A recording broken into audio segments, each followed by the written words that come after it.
तुम्ही पाहत आहात MCN न्यूज मराठी।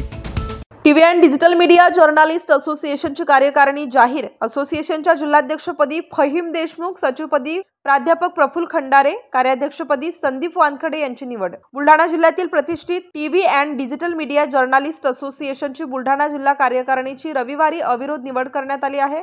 UCN न्यूजचे जिल्हा प्रतिनिधी फहीम देशमुख यांच्यावर जिल्हाध्यक्ष पदाची धुरा, तर सचिव पदाची जबाबदारी जय महाराष्ट्र न्यूजचे जिल्हा प्रतिनिधी प्राध्यापक प्रफुल्ल खंडारे, तर कार्याध्यक्षपदी पुढारी चॅनलचे जिल्हा प्रतिनिधी संदीप वानखडे यांच्यावर सोपवण्यात आली आहे। संघटनेचे संस्थापक अध्यक्ष राहुल पहुरकर यांच्या अध्यक्षतेत ही जम्बो कार्यकारिणी निवडण्यात आली आहे। खामगाव येथील विश्राम भवनात पार पडलेल्या या द्विवार्षिक बैठकीच्या प्रमुख उपस्थितीत न्यूज 18 लोकमतचे जिल्हा प्रतिनिधी राहुल खंडारे, वरिष्ठ पत्रकार फारुख सर, OTP न्यूजचे श्रीधर ढगे, लोकशाही मराठीचे संदीप शुक्ला, ABP माझाचे डॉक्टर संजय महाजन यांची उपस्थिती होती। बैठकीमध्ये सर्वप्रथम स्वर्गीय पत्रकार गजानन कुलकर्णी आणि नागोराव अनोकार यांना श्रद्धांजली वाहण्यात आली। यानंतर उपस्थित पत्रकारांनी आपले विचार मांडले। यावेळी बुलढाणा आणि जिल्हा अध्यक्ष पदाची धुरा UCN न्यूजचे बुलढाणा जिल्हा प्रतिनिधी फहीम देशमुख यांच्या नावावर चर्चा होऊन अविरोधपणे त्यांची निवड करण्यात आली।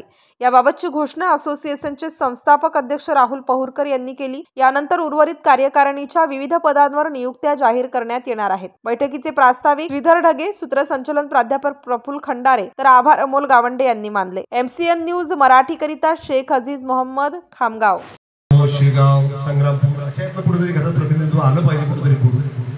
त्यामुळे यावेळेस एक घाटाखाली जे हे होतं जिल्हाध्यक्ष, ते आपण यावेळेस आपल्या युसेनचे जे आहेत फहीम देशमुख यांना आपण जिल्हाध्यक्ष यावेळेस आपण घोषणा करू।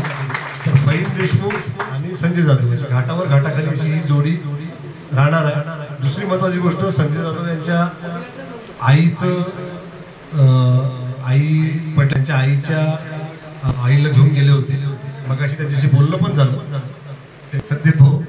संदीप भाऊ वाईट वाटून ते पण कसं असतं की सगळ्यांना समावेश करून घेताना हा खूप मोठा प्रश्न असतो, कारण इथं बस आणि त्या सक्रिय सहभागाला दोषी आपण सगळेजण आहोत हे आज आपण मान्य केलं पाहिजे। पण आज या ठिकाणी बरेच पत्रकारांनी या ठिकाणी काही गोष्टी सांगितल्या, बोलून दाखवल्या, निदर्शनास आणल्या की आपली बैठक होती, बैठक झाल्यानंतर मध्यंतरीच्या काळात कुठलाही कार्यक्रम झाला नाही। त्यालाही बरीचशी कारणं होती, त्याचं उत्तर मी थोड्या वेळापूर्वी दिलं सुद्धा होतं। पण नक्कीच आता यावर्षी या जी नवीन कार्यकारिणी राहील कुठंतरी काही ना काहीतरी चांगले कार्यक्रम जे बहुत लिमिटेड कंपनी मी स्थापन केलेली आहे, त्याचा मी मॅनेजिंग डायरेक्टर आहे। आमचं ठाण्याला आणि नागपूरला ऑफिस आहे। आणि जसं रियाजबाईंनी सांगितलं की खरोखर रियाजबाईंचं कौतुक केलं पाहिजे खऱ्या अर्थानं की त्या माणसांनी अत्यंत संघर्षातून एक छोटेसं हॉटेल चालू करून आज एक चांगला बिझनेस खामगावमध्ये स्थापन केला आहे।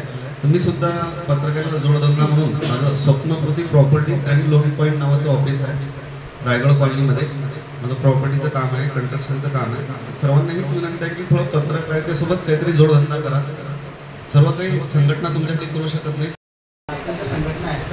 संघटना आहे आणि या संघटनेत आहे। परंतु एक बोलायचा विषय झाला, ज्यावेळेस आपल्या संघटनेची कार्यकारिणी जाहीर होते त्याची सर्व आपले सदस्य पदाधिकारी उपस्थित राहतात। परंतु एक वेळेस कार्यकारिणी जाहीर झाल्यानंतर पुढच्या कार्यकारिणीलाच आपण एकत्र दिसतो, ही एक माझी खंत आहे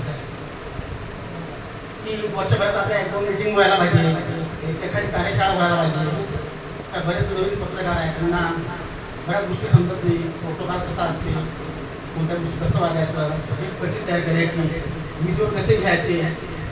आणि आता नवीन भारू तर ते 40-30 नावं लिहितात एखाद्या स्क्रिप्टमध्ये, मग ते किती नाव घ्यायचे, भाऊ दादा श्री विकत नाही लागायचं, अशा बऱ्याच गोष्टी आपल्या पत्रकारांना समजत नाही। त्यासाठी माझं राहुल विनंती आहे की वर्षातून दरवर्षी एक कार्यशाळा घ्यावी आणि संघटनेत कसा प्रोग्रेस चालला आहे, म्हणजे काय आहे, कोणत्या पदाधिकारी कसा काम करतो, खरंच तो पदाला तो त्या पदाची गरिमा काय